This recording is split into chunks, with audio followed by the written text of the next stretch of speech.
Good evening my dear students. आज आम आरंभ करवा द्वितीय अध्याय भूसंबल। ओडिशार महानदी त्रिकोणभूमि अंचल अवस्थित जगतसिंहपुर जिले में सनातन महांती घर। सनातनर बापा जड़े क्षुद्र चाषी। तांकर चाष जमी कम हेले मध्य कृषि क्षेत्र समतल, मृत्तिका उर्वर और जलसेचन सुविधाजनक। सनातनर बापा जड़े कौन करती, क्षुद्र चाषी और चाष जमी कम। चाष जमी कम हेले मध्य कौन करे, कृषि क्षेत्र समतल, मृत्तिका उर्वर और जलसेचन सुविधा थिबारु तांकर कृषि क्षेत्र में लाभवान होई पारंती। सनातनर बापा पुरातन कृषि प्रणाली चाष करी जेतिकी फसल पाती से परिवार खर्च तुलाइबा सहित सनातनर पढ़ा खर्च उठी जाए। सनातनर बापा पुरातन कृषि प्रणाली जेतिकी फसल उत्पादन करती से परिवार खर्च तुलाइबा सहित तार पाठ पढ़ार खर्च उठी जाए। मैट्रिक पास कलापर सनातन देखिला तार उच्च शिक्षा बापा खर्च जोगाड़ करें नहीं। जितेबाला तार मैट्रिक परीक्षा सरला सेतेबेले सनातन भाविला जे तार उच्च शिक्षा बापा कौन करेंगे, खर्च जोगाड़ करें नहीं। पाठ छाड़ी से कौन कर से चिंतार थाई। से समय गाँव को आसीथिबा कृषि संप्रसारण अधिकारी आलोचना करी नूतन कृषि प्रणाली अवलंबन करने बापा को राजी कराइला। तो से समय कौन है, गाँव को कृषि संप्रसारण अधिकारी आसते सहित कथा से कौन कला, नूतन कृषि प्रणाली अवलंबन करने बापा को राजी कराइला। रिहाती दर में गोटे ट्रैक्टर किणिला। ट्रैक्टर निज जमी चाष करने सहित अन्य मानक जमी भड़ारे चाष कला। ट्रैक्टर रे ग्रामर कृषिजात द्रव्य और अन्य आवश्यक द्रव्य निकटस्थ बजार को परिवहन करी सनातन बेस 2 पैसा रोजगार कला। तो से कौन कला, रिहाती दर में ट्रैक्टर आनला। ट्रैक्टर आनी सारा पर से कौन कला, से ट्रैक्टर से निज जमी चाष करने सहित अन्य मानक जमी भड़ारे चाष कला। ता सहित ट्रैक्टर कौन कला, आम जी कृषिजात द्रव्य अच्छी कि अन्य आवश्यक द्रव्य कौन कला, निकटस्थ बजार को परिवहन कला। जहाँफल से कौन कला, पैसा रोजगार कला। पैसा रोजगार करने पर से कौन कला, गाँव में नूतन कोठा घर तैयारी कला। ता सहित आधुनिक जुगर समस्त आरामदायक गृह उपकरण किणी सुखरे जीवन बितेला। तो आउ गोटे जनकर देखा घटनाक्रमे भुवनेश्वर अनुष्ठित एक आदिवासी मेलारे धनुमाझी नामक जड़े आदिवासी युवक सह सनातन साक्षात है। तासह कथा होई सनातन जानिला जे मालकानगिरी जिल्लार एक छोट गाँव में धनुमाझीर घर। से अंचल भूमि पथुरिया और अनुर्वर। तो मालकानगिरी जिलार अंचल कौन होता है, पहाड़ और पथुरिया होता भूमि अनुर्वर होकर चाष प्रणाली भल हुए ना। पहाड़ गड़ाणी को पहाच आकार में काटी तैयारी करा जायतिबा छोट छोट कृषि क्षेत्र गुड़िक यांत्रिक चाष अनुपयुक्त। तो से कौन करती, पहाड़र गड़ाणी को पहाच आकार में काटी काटी से जो तैयारी करती से कौन करती छोट छोट कृषि क्षेत्र में चाष करती, जहाँफल से चाष अनुपयुक्त होता है। मरुड़ी समय सेठारे जलसेचन किसी सुविधा ना। मरुड़ी समय सेठारे कौन हुए, जलसेचन किसी सुविधा न थाए। चाष कम नथिला बेले धनु बापा माँ सह जंगल को जाई वनजात द्रव्य संग्रह करे। तो जितेबाला मरुड़ी पड़ जाए से चाषबास करपारती ना, जहाँफल से कौन करती, जंगल को जाकि वनजात द्रव्य संग्रह करती। बापा सह कांधरे भार बही जंगली रास्तार दूर हाट को नहीं बिक्री करती। तापर से कौन करती, जंगल को जाकि विभिन्न प्रकार वनजात द्रव्य संग्रह करती। संग्रह कलापर से कौन करती, कांधरे बोईकी जंगल को लेकिन जंगल रास्तार नहीं हाट को बिक्री करती।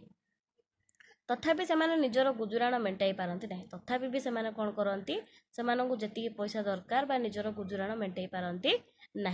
से जीवन जापन प्रणाली अति कष्टकर। तो तांको जीवन जापन प्रणाली कष्टकर। आमे जो उपरोक्त दुईटा परिवार देखिले जीवन जापन प्रणाली को आलोचना कले जना जाए जे सनातनर परिवार खूब खुशी रे चलुवा बेले धनुर परिवार अति कष्ट चलते। आमे उपरोक्त जो दुईटा परिवार देखिले सनातनर और धनुमाझीर यही दुईटा जाक देखला बेले कौन करती, सनातनर बापा सनातन हर खुशी रे चलला बेले धनुमाझीर परिवार कौन करती, अति कष्ट चलती। यही दुईटी परिवार जीवन धारण प्रणाली रे पार्थक्य देखाଯିबार कारण होउची सेमाने बास करुवा स्थान रे भूमिर प्रकृति, मृत्तिकार गुण, जलर सुलभता, प्राकृतिक उद्भिद और मनुष्यर कार्यधारा थिबा पार्थक्य। तो ये आम जो दुईटा परिवार पार्थक्य देखिले पार्थक्य कौन कौन ना, से जो अंचल बास करती जड़े पहाड़ पथुरिया अंचल बास कला बेले आउ जड़े जो मृत्तिकार उर्वर समतल भूमि थाए सेठी से बास करती। गोटे जगार जलसेचन सुविधा थिबारु अन्य गोटे जगार जलसेचन सुविधा न थाए। गोटेर मृत्तिकार गुण भल है बेले आउ गोटे जगार मृत्तिकार गुण भल न थाए। तो एमतीक मनुष्यर कार्यधारार पार्थक्य, से नूतन कृषि प्रणाली अवलंबन कला बेले एमाने पुरातन कृषि प्रणाली चाष करती, जहाँफल यही सब पार्थक्य देखा जो दुईटी जाक परिवार जीवन जापन प्रणाली पार्थक्य देखा जाए। ବର୍ତ୍ତମାନ ଆମେ ଦେଖିବା କ'ଣ ଭୂସମ୍ବଳର ବିତରଣ। ଏଇ ଯେଉଁ ଭୂସମ୍ବଳର ବିତରଣ ସିଏ କ'ଣ? ଭୂସମ୍ବଳର ବିତରଣ ହେଉଛି ଆମର ଭୂପୃଷ୍ଠ କାହାକୁ କାହାକୁ ନେଇ ଗଠିତ, ସ୍ଥଳଭାଗ ଓ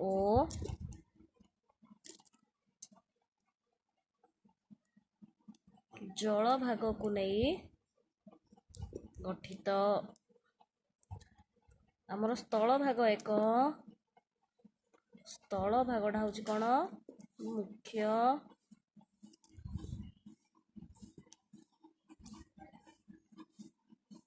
ପ୍ରାକୃତିକ ସମ୍ବଳ। ଦେନ୍ କ'ଣ? ଆମର ଯେଉଁ ପୃଥିବୀ ପୃଷ୍ଠରେ ସ୍ଥଳଭାଗ ଅଛି ତାହା ମୋଟ କ୍ଷେତ୍ରଫଳର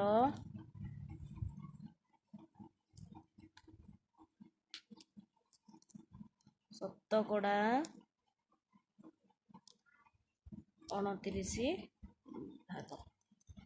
ଆଉ ଆମର ଏଇ ପୃଥିବୀ ପୃଷ୍ଠ କ'ଣ ନା ପୃଥିବୀ ପୃଷ୍ଠ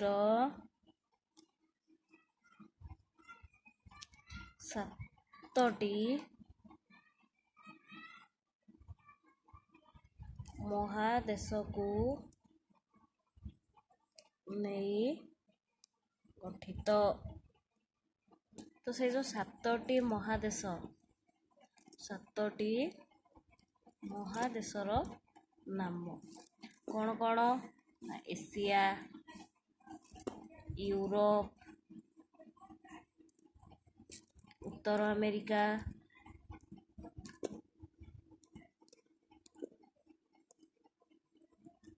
ଦକ୍ଷିଣ ଆମେରିକା,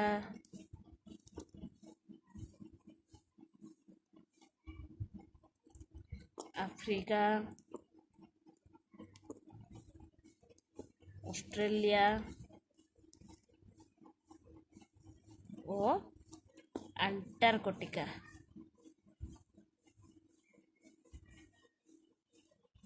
ତ କ'ଣ କ'ଣ ହେଲା ଆମର 7ଟା ମହାଦେଶ?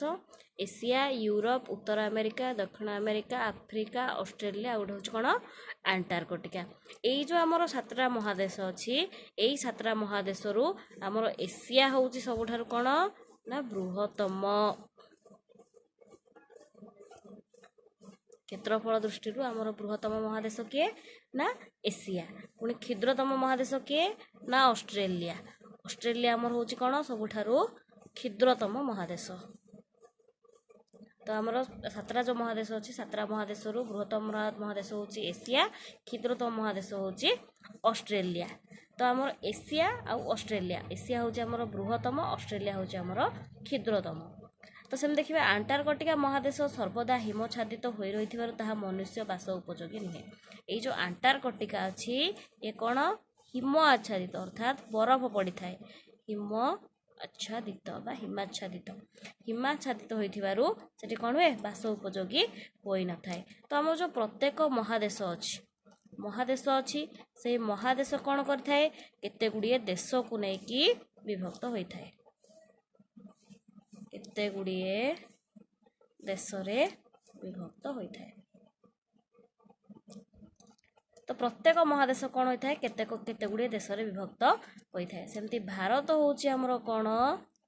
ଭାରତ ଏସିଆ ମହାଦେଶର ଏକ ଦେଶ। ଆମର ଭାରତ ହେଉଛି କ'ଣ ନା ଏସିଆ ମହାଦେଶର ଗୋଟେ ଦେଶ। ଏସିଆ ମହାଦେଶର ଗୋଟେ ଦେଶ ହେଉଛି କ'ଣ ଆମର ଭାରତ। ସେହିପରି ଭାରତ କେତେ ଗୁଡ଼ିଏ ରାଜ୍ୟରେ ବିଭକ୍ତ। ତ ଭାରତ କ'ଣ ନା କେତେ ଗୁଡ଼ିଏ ରାଜ୍ୟରେ ବିଭକ୍ତ।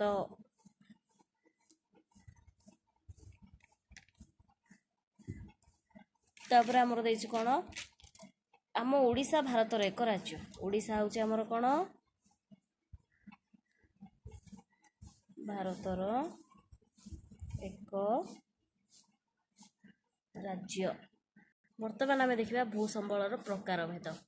ସମୁଦ୍ର ପତନ ଠାରୁ ସ୍ଥଳଭାଗ ଆଡ଼କୁ ଭୂମି କ୍ରମଶଃ ବୃଦ୍ଧି ପାଏ। ସମୁଦ୍ର ପତନ ଯେତିକି ଥାଏ ସେଇ ସମୁଦ୍ର ପତନ ଠାରୁ ସ୍ଥଳଭାଗ ପର୍ଯ୍ୟନ୍ତ ଭୂମି କ'ଣ ଥାଏ? ଆଗକୁ ଆଗକୁ ବଢ଼ି ବଢ଼ି ଯାଇଥାଏ। ଉଚ୍ଚତା ଦୃଷ୍ଟିରୁ ଭୂଭାଗକୁ ତିନି ଭାଗରେ ବିଭକ୍ତ କରାଯାଇଛି। ଆମର ଉଚ୍ଚତା ଦୃଷ୍ଟିରୁ କ'ଣ କରାଯାଇଛି, ଭୂଭାଗକୁ ତିନି ଭାଗରେ ବିଭକ୍ତ କରାଯାଇଛି। ଗୋଟେ ହେଉଛି ପାର୍ବତ୍ୟ ଭୂମି, ଆଉ ଗୋଟେ ହେଉଛି ମାଳଭୂମି, ଆଉ ଗୋଟେ ହେଉଛି ସମତଳ ଭୂମି। ତ ଚିତ୍ରରେ ସମସ୍ତେ ଦେଖିବା। ପ୍ରଥମେ ଆମର ଅଛି କ'ଣ ନା ସମୁଦ୍ର। ପ୍ରଥମେ ଆମକୁ କ'ଣ କହିଲା ନା ଉଚ୍ଚତା ଦୃଷ୍ଟିରୁ ଆମର ଭୂଭାଗକୁ ତିନି ଭାଗରେ ବିଭକ୍ତ କରାଯାଇଛି। ଗୋଟେ ହେଉଛି ପାର୍ବତ୍ୟ ଭୂମି, ଆଉ ଗୋଟେ ହେଉଛି ମାଳଭୂମି, ଆଉ ଗୋଟେ ହେଉଛି ସମତଳ ଭୂମି। ତ ପାର୍ବତ୍ୟ ଭୂମି କ'ଣ ନା ପାର୍ବତ୍ୟ ଭୂମି ହେଉଛି ଆମର କ'ଣ ଅଧିକ ଉଚ୍ଚତା ବିଶିଷ୍ଟ। ପାର୍ବତ୍ୟ ଭୂମି କ'ଣ ନା ଅଧିକ ଉଚ୍ଚତା ବିଶିଷ୍ଟ ପାହାଡ଼ ଆଉ ପର୍ବତ ଗୁଡ଼ିକୁ ଆମର କ'ଣ କୁହାଯାଏ ନା ପାର୍ବତ୍ୟ ଭୂମି କୁହାଯାଏ। ଯେ କ'ଣ ହେଇଛି ଏଇଟା ସମୁଦ୍ରଠୁ କ'ଣ ହୁଏ ଅଧିକ ଉଚ୍ଚରେ ଥାଏ, ଆଉ ପାହାଡ଼ ଆଉ ପର୍ବତକୁ ନେଇକି ଯାହା ଗଠିତ ହୋଇଥାଏ ତାକୁ କ'ଣ କୁହାଯାଏ ପାର୍ବତ୍ୟ ଭୂମି କୁହାଯାଏ। ପରେ ଦେଇଛି କ'ଣ ନା ଅଳ୍ପ ଉଚ୍ଚ ଆଉ ନିଚ। ଏଇଠି ଆମର ନିଚ ହେଇଛି, ଏଇଠି ଉଚ୍ଚ ହେଇଛି, ପୁଣି ଏଇଠି ନିଚ ହେଇଛି। ତ ଏଇ ଜାଗାକୁ ଆମର କ'ଣ କୁହାଯାଏ ମାଳଭୂମି ବୋଲି କୁହାଯାଏ। ଅର୍ଥାତ୍ କ'ଣ ଅତି ଅଳ୍ପ ଉଚ୍ଚ ନିଚ ହୋଇଥିବା ବିସ୍ତୀର୍ଣ୍ଣ ପଥୁରିଆ ଅଞ୍ଚଳକୁ ଆମର କ'ଣ କୁହାଯାଏ ନା ମାଳଭୂମି କୁହାଯାଏ। ଦେନ୍ ଦେଲା କ'ଣ ଆମର ସମତଳ ଭୂମି।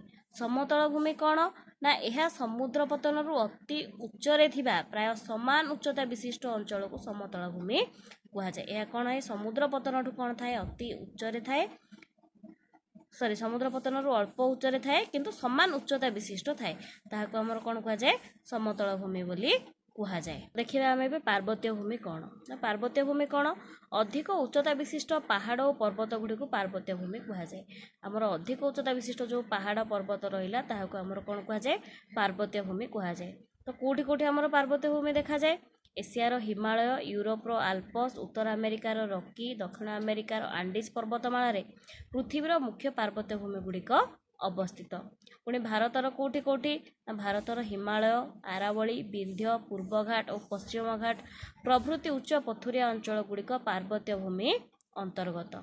ଏବେ ଦେଖିବା କ'ଣ ନା ମାଳଭୂମି। ଅଳ୍ପ ଉଚ୍ଚ ନିଚ ହୋଇଥିବା ବିସ୍ତୀର୍ଣ୍ଣ ପଥୁରିଆ ଅଞ୍ଚଳକୁ ମାଳଭୂମି କୁହାଯାଏ। ଅଳ୍ପ ଉଚ୍ଚ ନିଚ ହୋଇଥିବ ସେଇ ବିସ୍ତୀର୍ଣ୍ଣ ପଥୁରିଆ ଅଞ୍ଚଳକୁ ଆମର କ'ଣ କୁହାଯାଏ ନା ମାଳଭୂମି କୁହାଯାଏ। ଏସିଆର ତିବ୍ଦତ, ଗୋବି, ୟୁରୋପର ସ୍କାଣ୍ଡିନେଭିଆ, ଉତ୍ତର ଆମେରିକାର କାନାଡ଼ିଆନ୍ ସିଲ୍ଡ, ଦକ୍ଷିଣ ଆମେରିକାର ବ୍ରାଜିଲ ଓ ପାଟାଗୋନିଆ, ଆଫ୍ରିକାର ଅଧିକାଂଶ ଅଞ୍ଚଳ ଓ ପଶ୍ଚିମ ଅଷ୍ଟ୍ରେଲିଆ ଭାରତର ଦାକ୍ଷିଣାତ୍ୟ ମାଳଭୂମି ଓ ପୃଥିବୀର ମୁଖ୍ୟ ମାଳଭୂମି ରୂପେ ପରିଚିତ। ତ ଆମର ଅତି ଉଚ୍ଚ ନିଚ ହୋଇଥିବା ବିସ୍ତୀର୍ଣ୍ଣ ପଥୁରିଆ ଅଞ୍ଚଳକୁ ମାଳଭୂମି କୁହାଯାଏ ଓ ମାଳଭୂମି ମଧ୍ୟ ଆମର ବିଭିନ୍ନ ଜାଗାରେ ଦେଖିବାକୁ ମିଳିଥାଏ, ଯେମିତିକି ଏସିଆର ତିବ୍ଦତ, ଗୋବି, ୟୁରୋପର ସ୍କାଣ୍ଡିନେଭିଆ, ଉତ୍ତର ଆମେରିକାର କାନାଡ଼ିଆନ୍ ସିଲ୍ଡ, ଦକ୍ଷିଣ ଆମେରିକାର ବ୍ରାଜିଲ, ପାଟାଗୋନିଆ, ଆଫ୍ରିକାର ଅଧିକାଂଶ ଅଞ୍ଚଳ ଓ ପଶ୍ଚିମ ଅଷ୍ଟ୍ରେଲିଆ ଭାରତର ଦାକ୍ଷିଣାତ୍ୟ ମାଳଭୂମି ପୃଥିବୀର ମୁଖ୍ୟ ମାଳଭୂମି ରୂପେ ପରିଚିତ। ତ ଏବେ ଦେଖିବା ସମତଳ ଭୂମି। ସମତଳ ଭୂମି କ'ଣ ସମୁଦ୍ର ପତନରୁ ଅଳ୍ପ ଉଚ୍ଚରେ ଥିବା ପ୍ରାୟ ସମାନ ଉଚ୍ଚତା ବିଶିଷ୍ଟ ଅଞ୍ଚଳକୁ ସମତଳ ଭୂମି କୁହାଯାଏ। ଆମର ସମୁଦ୍ର ପତନରୁ ଅଳ୍ପ ଉଚ୍ଚରେ କ'ଣ ହୋଇଥାଏ ସମାନ ଉଚ୍ଚତା ବିଶିଷ୍ଟ ଅଞ୍ଚଳ ଥାଏ, ଯାହାକୁ କି ଆମର ସମତଳ ଭୂମି କୁହାଯାଏ। ତ ବିଭିନ୍ନ ନଦୀ ଉପତ୍ୟକା, ତ୍ରିକୋଣ ଭୂମି ଅଞ୍ଚଳ ଏବଂ ସମୁଦ୍ର ଉପକୂଳରେ ସମତଳ ଭୂମି ଦେଖାଯାଏ। ପୃଥିବୀର ମୁଖ୍ୟ ସମତଳ ଭୂମି ଗୁଡ଼ିକ ମଧ୍ୟରେ ଏସିଆର ସାଇବେରିଆ, ଉତ୍ତର ଆମେରିକାର କେନ୍ଦ୍ରୀୟ ସମତଳ ଭୂମି, ଦକ୍ଷିଣ ଆମେରିକାର ଆମାଜନ ଓ ପାରାନାପାରାଗୁଏ ଅବବାହିକା, ଆଫ୍ରିକାର ନୀଳନଦୀ ଓ କଙ୍ଗୋ ନଦୀ ଅବବାହିକା ଉଲ୍ଲେଖଯୋଗ୍ୟ। ଆମର ପୃଥିବୀର ଯେଉଁ ସମତଳ ଭୂମି ଅଛି ସେହି ସମତଳ ଭୂମି ଗୁଡ଼ିକ ମଧ୍ୟରେ ଆମର କ'ଣ କ'ଣ ନା ଏସିଆର ସାଇବେରିଆ, ଉତ୍ତର ଆମେରିକାର କେନ୍ଦ୍ରୀୟ ସମତଳ ଭୂମି, ଦକ୍ଷିଣ ଆମେରିକାର ଆମାଜନ ଓ ପାରାନାପାରାଗୁଏ ଅବବାହିକା, ଆଫ୍ରିକାର ନୀଳନଦୀ ଓ କଙ୍ଗୋ ନଦୀ ଅବବାହିକା ଉଲ୍ଲେଖଯୋଗ୍ୟ। ସେମିତି ଭାରତର କେଉଁଠି କେଉଁଠି ଅଛି ନା ଭାରତର ଗାଙ୍ଗେୟ ଓ ଉପକୂଳବର୍ତ୍ତୀ ସମତଳ ଅଞ୍ଚଳ ଏବଂ ଓଡ଼ିଶାର ମହାନଦୀ ଅବବାହିକା ଓ ବଙ୍ଗୋପସାଗରର ଉପକୂଳ ଅଞ୍ଚଳ ସମତଳ ଭୂମି ରୂପେ ପରିଚିତ। ଦେନ୍ ଆମର ଦେଇଛି ଦୁଇଟା ପ୍ରଶ୍ନ, ପାହାଡ଼, ପର୍ବତ ଓ ମାଳଭୂମିର ଉପରି ଭାଗ କୃଷି କାର୍ଯ୍ୟ ପାଇଁ ଲାଭଜନକ ନୁହେଁ କାହିଁକି? କାହିଁକି କୃଷି କାର୍ଯ୍ୟ ପାଇଁ ଲାଭଜନକ ନୁହେଁ? କାରଣ ଆମର ପାହାଡ଼, ପର୍ବତ ଇତ୍ୟାଦି ଜାଗାରେ କ'ଣ ହୁଏ ଉପରି ଭାଗଟା ମୃତ୍ତିକାର ସ୍ତର ବହୁତ ପତଳା ଥାଏ ଓ ପଥୁରିଆ ଥାଏ, ଯାହାଫଳରେ କି ଜଳଧାରଣର କ୍ଷମତା ପଥୁରିଆ ଥାଏ, ଯାହାଫଳରେ ଜଳଧାରଣର କ୍ଷମତା କ'ଣ ହୁଏ କମ୍ ଥାଏ। ତେଣୁକରି ସେହି ସବୁ ଅଞ୍ଚଳରେ କ'ଣ ହୁଏ ନା କୃଷି କାର୍ଯ୍ୟ ଲାଭଜନକ ହୋଇପାରେ ନାହିଁ। ଦେନ୍ 2 ନମ୍ବର ପ୍ରଶ୍ନ ଦେଇଛି, ସମତଳ ଭୂମି ଗୁଡ଼ିକରେ କୃଷି କାର୍ଯ୍ୟ ଲାଭଜନକ କାହିଁକି? ଯେତିକି ଆମର ସମତଳ ଭୂମି ଅଛି ସେହି ସମତଳ ଭୂମି ଗୁଡ଼ିକରେ କାହିଁକି କୃଷି କାର୍ଯ୍ୟ ଲାଭଜନକ ହୋଇଥାଏ? ସମତଳ ଭୂମି ଗୁଡ଼ିକରେ ମୃତ୍ତିକାର ସ୍ତର ବହଳ ଓ ଜଳଧାରଣ କ୍ଷମତା ଅଧିକ ହୋଇଥିବାରୁ ସେଗୁଡ଼ିକ ଉର୍ବର। ତ ଆମର ସମତଳ ଭୂମିରେ କ'ଣ ହୁଏ ସମାନ ଉଚ୍ଚତା ବିଶିଷ୍ଟ ଥାଏ, ଅଳ୍ପ ସମୁଦ୍ରଠୁ ଅଳ୍ପ ଉଚ୍ଚରେ ଥାଏ କିନ୍ତୁ ସମାନ ଉଚ୍ଚତା ବିଶିଷ୍ଟ ହୋଇଥାଏ। ତେଣୁକରି ତାର କ'ଣ ହୁଏ, ଜଳଧାରଣ କ୍ଷମତା ଅଧିକ ଥାଏ ଆଉ ମୃତ୍ତିକାର ସ୍ତର ମଧ୍ୟ ବହଳ ଥାଏ। ତେଣୁକରି ତାର ମାଟି ମଧ୍ୟ ଉର୍ବର ଥାଏ। ତେଣୁକରି ସମତଳ ଭୂମି ଗୁଡ଼ିକରେ ଆମର କୃଷି କାର୍ଯ୍ୟ କ'ଣ ହୁଏ, ଲାଭଜନକ ହୋଇଥାଏ।